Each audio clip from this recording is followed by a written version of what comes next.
Hi everyone. For our next unit, we're going to start talking about radicals. And the first thing we want to do is talk about how to approximate a radical. Before we even do that though, let's just get the basics down. Let's talk about what a radical actually is. And to understand radicals, we want to first understand exponents. So if I have x to the second power, we usually call that x squared. Now what that means is x times x. Now that symbol right there is what we call a radical. And the radical is the inverse or the opposite of squaring something. So that right there, and I typed it in the notes, but I'll write it again. This right here means the square root of x. And what it does is it takes that concept and it works it backwards. Instead of saying what is x times x, it says what number times itself equals x. So for example, 9 squared, or 9 to the second power. That means 9 times 9. So the answer would be 81. 9 times 9 is 81. Now this question right here, the square root of 9, is asking you a question, what number squared, or what number equal times itself, equals 9? And since 3 times 3 equals 9, that's the answer to the question, it's 3. So 9 squared means 9 times 9, the answer is 81. The square root of 9 is a completely different question. It's saying what number times itself equals 9, and the answer is 3.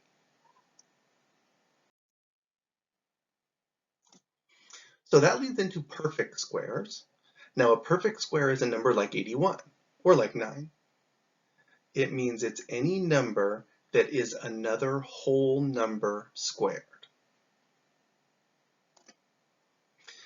So like I already said from the last slide, we know that 81 is a perfect square because it's 9 times 9.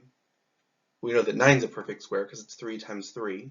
25 is another example. 25 is a perfect square because it's 5 times 5. So basically, anytime you take a whole number and square it, the answer to that question is what we call a perfect square. So let's do this. Let's just list all of the perfect squares from 1 to 12. These are ones that you guys should know. These are worth knowing. It's like back in 3rd grade when you guys first memorized your multiplication tables up to 12. So 1 squared, that means 1 times 1, and the answer is 1.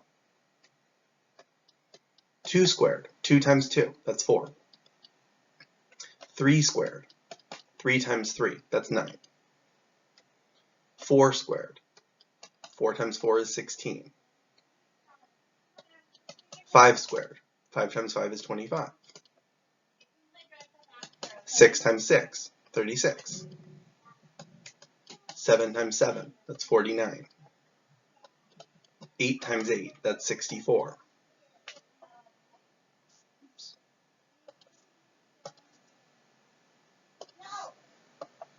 9 times 9, 81. 10 times 10 is 100. 11 times 11 is 121. And 12 times 12 is 144. And I'll stop there. So what I did is I listed the first 12 perfect squares.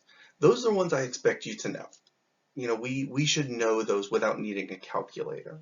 Beyond that, 13 squared is 169, you know, 14 squared, 15 squared. You get into these numbers that maybe you know, maybe not. But I think at least for the first 12, we should probably know those. Now, the reason we should know those is because we can use those to approximate radicals, which is our topic for today.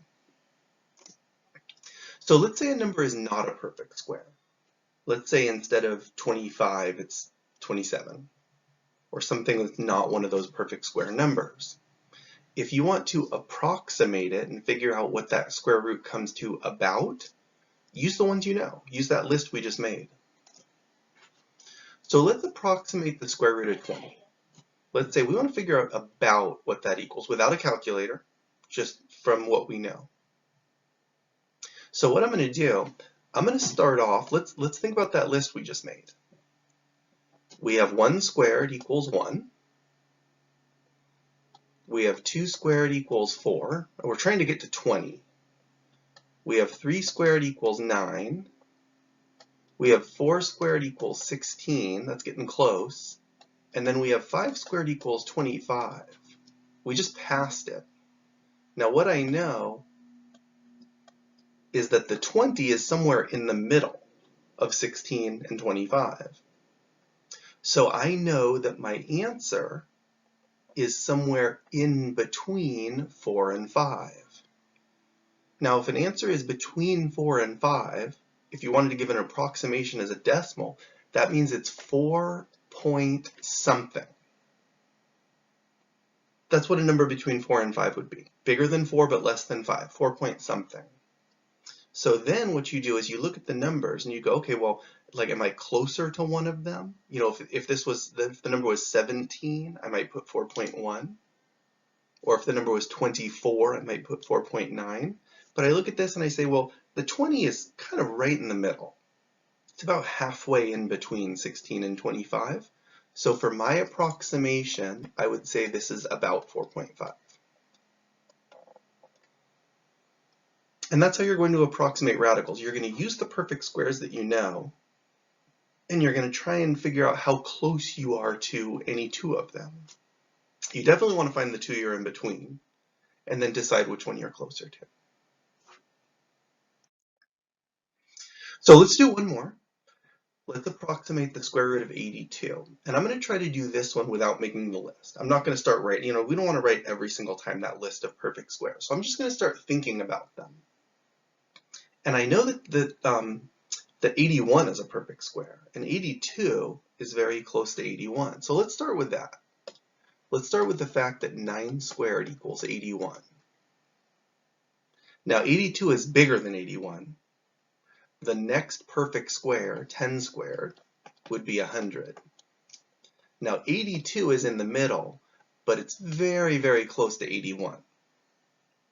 So first of all, the one thing I know for sure, my answer is between 9 and 10. So 82 is between 81 and 100. That means the square root of 82 is between 9 and 10. So I know my answer is going to be 9 point something. But remember what I said on the last example. If you're closer to one of this is very, very close to 81. 82 is just the next number after 81. So this is not going to be 9.5 or 9.9. This is probably going to be 9.1. And that's how we're going to approximate radicals. You're going to use the perfect squares, the ones you know. And if the number's not a perfect square, then you're going to just ask how close you are to one of the perfect squares, and you're going to make a guess that way, an approximation.